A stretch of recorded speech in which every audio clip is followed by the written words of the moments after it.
Bom, seguindo a nossa playlist de algoritmos de ordenação, antes da gente passar para os algoritmos mais sofisticados como Merge Sort,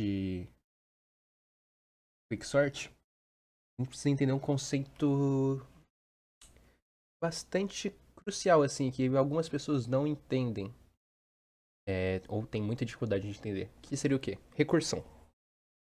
Vamos lá. Recursão, basicamente é você subdividir um problema em vários subproblemas, e para cada desse problema você vai chamar você vai criar uma função. E nessa função, você vai chamar ela várias vezes, dividindo em problemas menores. Vamos supor que você. Vou pensar num exemplo muito bom aqui. Vamos supor que você esteja num cinema, tá? Você tá no cinema, você tá no meio de uma fileira. Você tá numa fileira e esse cinema tá escuro. Você não consegue saber em qual fileira você tá. Na recursão, a gente pode pensar o seguinte: você quer descobrir qual fileira você tá. Tudo bem? Você não sabe a fileira que você tá. Então, você pergunta pra pessoa de baixo: qual fileira você tá? A pessoa, por sua vez, também não sabe. Então, ela vai lá e pergunta pra pessoa de baixo. Isso até chegar na pessoa que tá na primeira fileira. A pessoa da primeira fileira vai falar: ah, eu tô na primeira fileira. E vai falar isso pra de cima. Então, se a pessoa tá na primeira fileira, a segunda pessoa vai falar: tô na segunda fileira. A da segunda vai falar pra terceira, que vai falar que tá na terceira. Até chegar na sua fileira, você descobriu que a sua fileira é algum valor aí. Inclusive, é, essa questão de você ir armazenando perguntas, e depois tendo as respostas de baixo para cima, é o que a gente chama na recursão de call stack, ou pilha de chamada. E nada mais é do que uma pilha. Para vocês que não conhecem, a pilha é uma estrutura de dados que a gente chama de LIFO, que é Last In, First Out, ou seja, o último elemento a entrar é o primeiro a sair. Ou seja, é, por exemplo, aqui, você vai acumulando aqui, tal, tal, tal. E o último é o que vai ser o primeiro a ser chamado embora. Então, é isso. Tá, mas eu quero saber, vamos lá. Utilidades. Utilidades da recursão, no nosso caso. No caso dos algoritmos de ordenação, principalmente o Quicksort, a gente usa um método chamado é, dividir para conquistar, né? Eu ia falar o nome em inglês, mas vamos falar em português, fica mais fácil. Dividir para conquistar. O que é isso?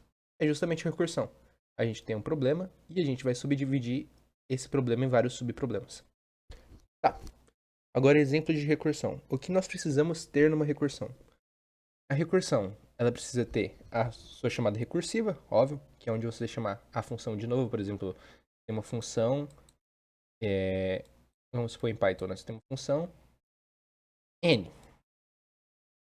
E de alguma maneira você vai ter que chamar essa n usando algum critério. Vamos supor, n-1. Tá. E você se pergunta, tá, mas e quando essa função para?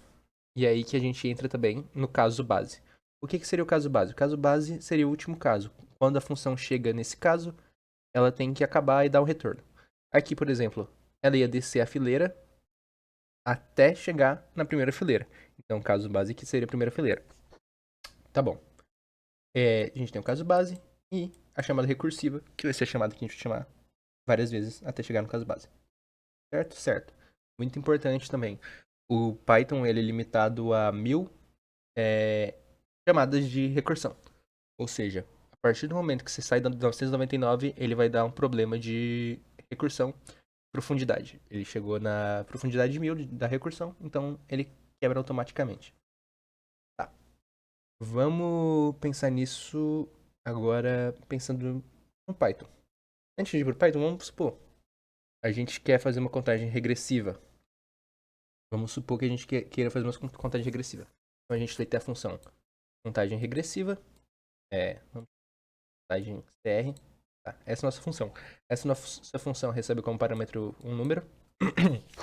E qual que é o caso base para nossa função recursiva contagem regressiva? A gente pode pensar aqui.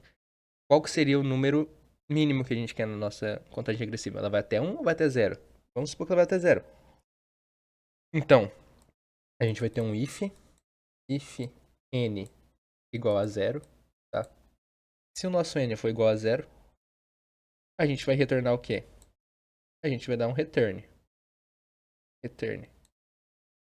Pronto, acabou a função aqui. Caso contrário, então, else. A gente vai fazer o quê? A gente vai fazer um print no n, um print no meu n, e vai chamar essa função cr. Dá um return, óbvio, né? Tem que dar um return pra chamar a função de novo. Return cr de n menos 1. Por quê? Vamos supor. Começou em 10. Ela vai entrar aqui. Não, 10 não, né? Porque 10 é... Vamos explicar até o final. Começou em 3. Tá, 3. 3 não é igual a 0. Tá. Ele vai mostrar o 3 e vai chamar a função cr de 2. Por quê? 3 menos 1, 2. Chama de 2. Então aqui, ó. Ele mostrou 3 pra gente. Imprimiu o 3 na tela. 2 não é igual a 0. Vai entrar aqui no else. Vai mostrar o 2. E vai chamar o função de 1. Em função de 1. 1 é igual a 0? Não. Então vai pro else. Mostra 1. Chama de 0. De 0, pronto, acabou. Ele não vai mostrar nada, porque eu tô retornando nada. Então aqui 3, 2, 1. Agora se eu quisesse printar um 0, eu poderia colocar um print 0. E que também acabaria a nossa função aqui. Certo? Tá. Vamos implementar isso no Python. Pra vocês darem uma olhada. Def contagem regressiva de n, onde if n igual a 0, eu quero fazer, quero dar um return nada, else print n, quero mostrar o meu n na tela, e vou dar um return de contagem regressiva que recebe n menos 1 como parâmetro, certo? Vamos chamar essa função aqui, print contagem regressiva de 10. Python não é o 3, porque eu tô no Windows. 10, 9, 8, 7, 6, 5, 4, 3, 2, 1. E do olho, porque ele não retorna nada. Vamos deixar melhor, né? If print 0. Print n, né? No caso. Ah, tá. Esquece tudo que eu falei. Aqui ele já tá chamando print, né? Então não tem pra que eu printar. Por isso que tá retornando no olho. Então, de novo. 10, 9, 8, 7, 6, 5, 4, 3, 2, 1. 0. Esquece o que eu falei do return. O return não tava chamando nada porque eu tava printando nada. Mas tá bom. Primeiro exemplo, acho que bem mais fácil de entender, né? Agora vamos pro exemplo onde esse exemplo ele só mostra e vai diminuindo, né? Então, eu não faço nada com o nosso return, a não ser subtrair e chamar de novo. Agora vamos para um exemplo onde esse nosso return, ele vai ser um valor acumulativo. E agora que vai entrar a nossa pilha de chamada. Tá. Uma das principais coisas quando a gente aprende recursão é tentar implementar recursão para criar uma função fatorial. O que é o fatorial? Vamos relembrando o que é o fatorial de um número. Vamos supor, a gente tem o 7 fatorial. 7 fatorial vai ser igual 7 vezes 6, vezes 5, vezes 4, vezes 3, vezes 2, vezes 1. Pronto, acabou no 1. Isso vai dar 6 vezes 5, 120. 120 vezes 7. Porra, mas eu escolhi um número muito grande também, né? 6 vezes 5, 120 dá onde? 6 vezes 5, 30. Vezes 4, 120. 240. 360 no caso, vezes 2. 360, 720. 720 vezes 7, 5040. Tá. Então 7 fatorial é igual a 5040. Espero que eu não esteja errado. Acho que não, né? 7 fatorial é realmente 5040. Tá bom.